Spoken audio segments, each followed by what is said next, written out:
This is Lee with Clara's Canning, and today we're making organ powder. Cooking and canning with my grandma Clara at her little house in Rural City are some of the best memories I have. And now I'm on a mission to preserve local food systems and traditions.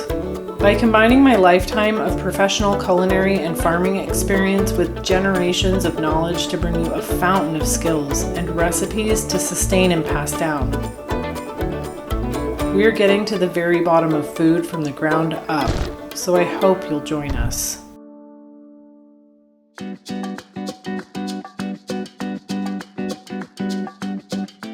As you might have noticed, organ supplements are all the rage these days. But did you know you can make them at home for a fraction of the cost with much better ingredients? Here I have 1.25 pounds of grass-fed, pasture-raised beef liver from Mama's Garden, which is just about 20 minutes down the road for me.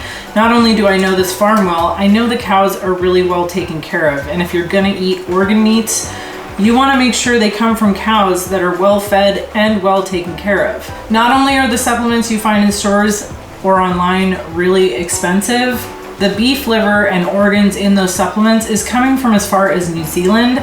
And they say grass-fed, but grass-fed does not mean pasture-raised. You can feed a cow in a feedlot a bale of hay, and that's technically grass-fed, but that doesn't mean the cow was well taken care of or had access to pasture.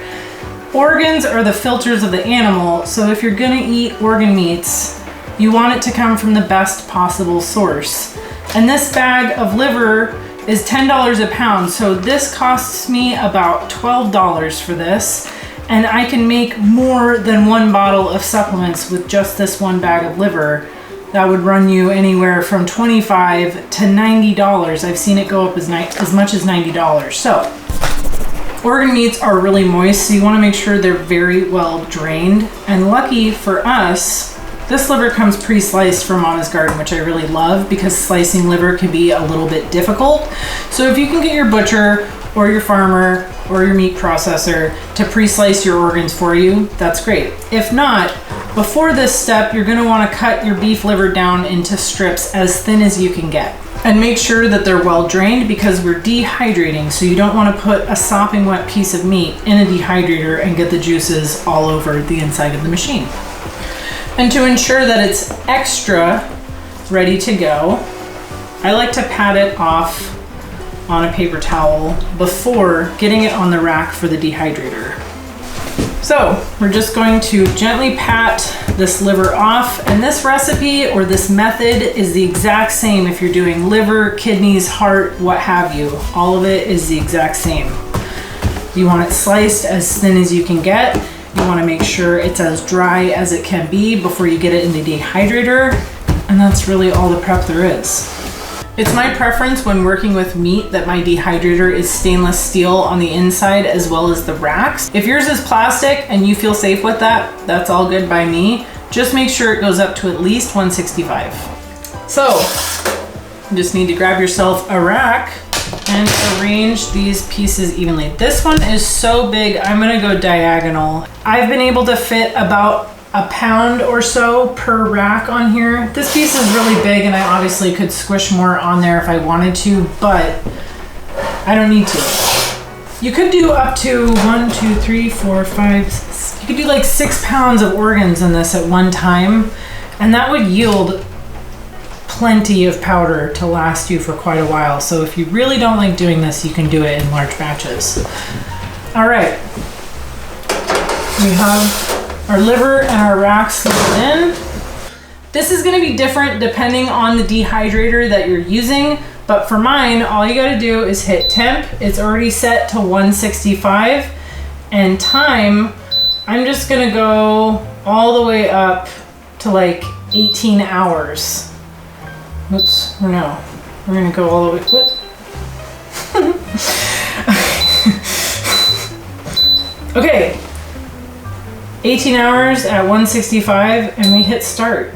It might take more than 18 hours. It depends on how thick or thin the liver is sliced. It could be as minimal as 12. It could go all the way up to 36 depending on your dehydrator. But 18 hours is a safe bet. I know that right now it's a big trend to eat raw organs, raw dairy, and I'm not saying I don't enjoy those things, But I am a professional food preservationist, so I'm only going to show you the most standard ways to do things. If you want to experiment with less temperature, you would have to dehydrate the liver for a longer amount of time, but that's all on you, and I didn't tell you to do that. All right, our liver is ready to process. These are broken up because throughout the process, I like to make sure that it's really dry. And when it cracks like glass, you can be pretty sure that your liver is very dry.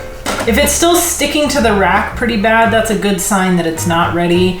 If it's rubbery in any way, that's a good sign that it's not ready.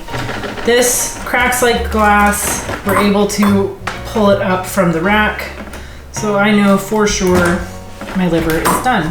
And honestly, if you wanted to throw a little bit of oil, like rub these racks with maybe a little bit of olive oil, you could do that, or lard. I didn't and don't, but it's up to you.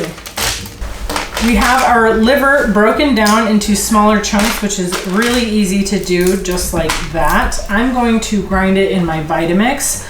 I recommend grinding powders in either a high-powered blender, a food processor. You can use a coffee grinder or a spice grinder. Even a mortar and pestle would work. Make sure your lid is very securely attached. Always make sure that your blender is at the first speed. Go ahead and start it on a low speed. This is gonna be pretty loud because it's very hard chunks. Always turn your blender off, turn it back down to the lowest speed, and voila, we have liver powder. That's dust, by the way, that's not smoke. That's just, it's an interesting smell. You could totally encapsulate this and make your own liver capsules. That's a whole separate thing. Find a good video on encapsulation because I don't do that. But you could. I just go ahead and put my liver.